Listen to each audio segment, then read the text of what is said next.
अप्रैल 2024 में प्रधानमंत्री नरेंद्र मोदी ने न्यूज वीक पत्रिका को दिए इंटरव्यू में भारत चीन के संबंधों पर बात करते हुए कहा था कि भारत के लिए चीन के साथ संबंध महत्वपूर्ण और सार्थक है। मेरा मानना है कि हमें अपनी सीमाओं पर लंबे समय से चली आ रही स्थिति को तत्काल संबोधित करने की आवश्यकता है ताकि हमारे द्विपक्षीय संबंधों में जो असामान्यताएं हैं उसे खत्म किया जा सके। पीएम मोदी के इस बयान के बाद चीन की तरफ से सकारात्मक प्रतिक्रिया सामने आई थी।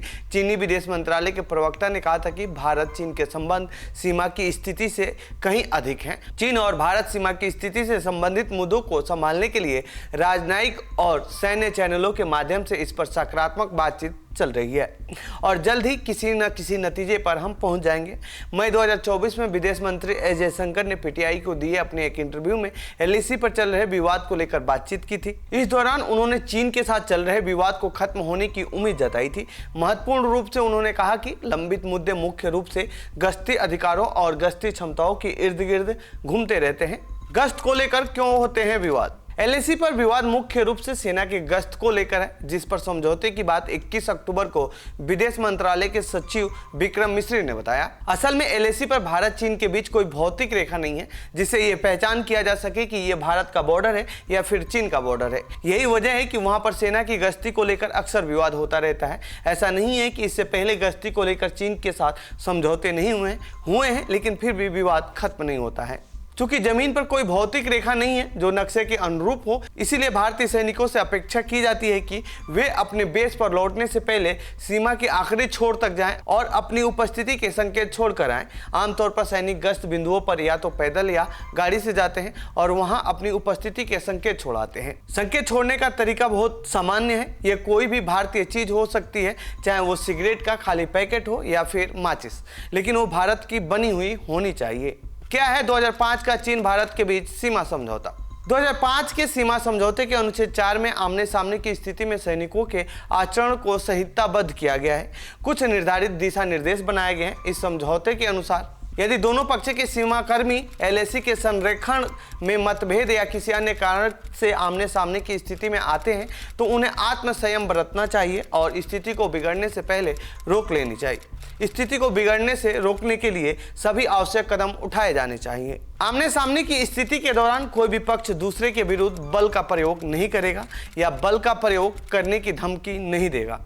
दोनों पक्ष एक दूसरे के साथ शिष्टाचार से पेश आएंगे और किसी भी तरह का भड़काऊ कार्रवाई से बचेंगे। कोई भी पक्ष स्पॉट पर निशान या चिन्ह नहीं लगाएगा। इस नए समझौते की क्या है रूपरेखा? इंडियन एक्सप्रेस में छपी रिपोर्ट के मुताबिक दोनों पक्ष देप्सांग मैदानों और डेमचोक क्षेत्र में एक दूसरे को गश्त के अधिकार बहाल करने पर सहमत हो गए हैं। ये ऐसे क्षेत्र हैं जहां पर समस्याओं को विरासत के मुद्दे कहा जाता है जो 2020 के चीनी घुसपैठ से पहले की हैं। इसका मतलब है कि भारतीय सैनिक देप्सांग मैदानों में गश्त बिंदु पीपी 10 से 13 तक और डेमचोक के चार्डिंग नाले में गश्त कर सकते हैं।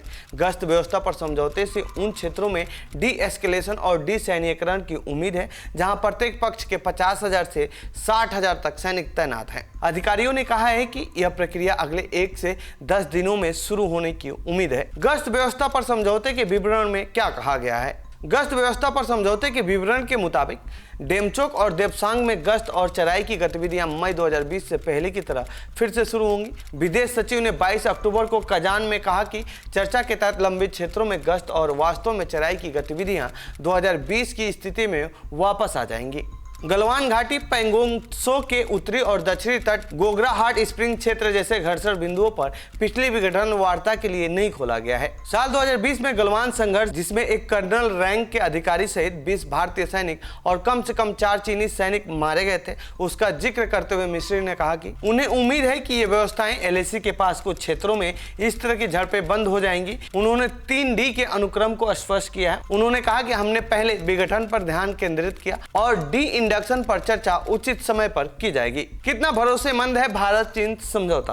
हालांकि इस समझौते के तुरंत बाद कजान में हुए मोदी सीख के बैठक के बाद कुछ मतभेद उभर कर सामने आए हैं। चूंकि इस समझौते में भारत की तरफ से कहा गया कि पीएम मोदी ने भारत चीन सीमा विवाद समझौते का स्वागत किया है, लेकिन चीन की तरफ से केवल इतना कहा गया कि दोनों नेताओं ने सीमा क्षेत्रों में प्रासंगिक मुद्दों को हल करने के लिए दोनों पक्षों द्वारा की गई महत्वपूर्ण प्रगति की सराहना की है। भारत ने कहा है कि जब तक सीमा गतिरोध का समाधान नहीं हो जाता तब तक चीन के साथ हमेशा की तरह व्यापार नहीं हो सकता है, जबकि बीजिंग का रुख यह रहा है कि सीमा मुद्दे का द्विपक्षीय संबंधों पर असर नहीं पड़ना चाहिए। नेताओं की बैठकों के बाद अगले कदमों के बारे में भारतीय बयान में विशेष रूप से कहा गया कि भारत चीन सीमा प्रश्न पर विशेष प्रतिनिधि सीमा प्रश्न का निष्पक्ष, उचित और पारस्परिक रूप से स्वीकार्य समाधान तलाशने के लिए जल्द ही मिलेंगे।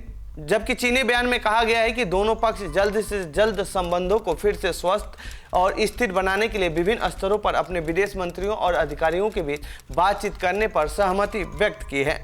ऐसे में भारत के रणनीतिक हलकों में अगले कदम को लेकर काफी सतर्कता बरती जा रही है। सीमा समझौते ने विश्वास निर्माण की प्रक्रिया को गति दी है और अगर दोनों पक्ष अपने वादे पर कायम रहते हैं तो सैनिकों की वापसी, तनाव कम करने और सैनिकों को वापस बुलाने की पूरी 3 चरणीय प्रक्रिया पूरी होने और संबंधों को सामान्य होने में कम से कम 2 साल लगेंगे। फिलहाल इस रिपोर्ट में इतना ही। बाकी देश दुनिया की खबरों के लिए बने रहिए जनसत्ता के साथ। धन्यवाद।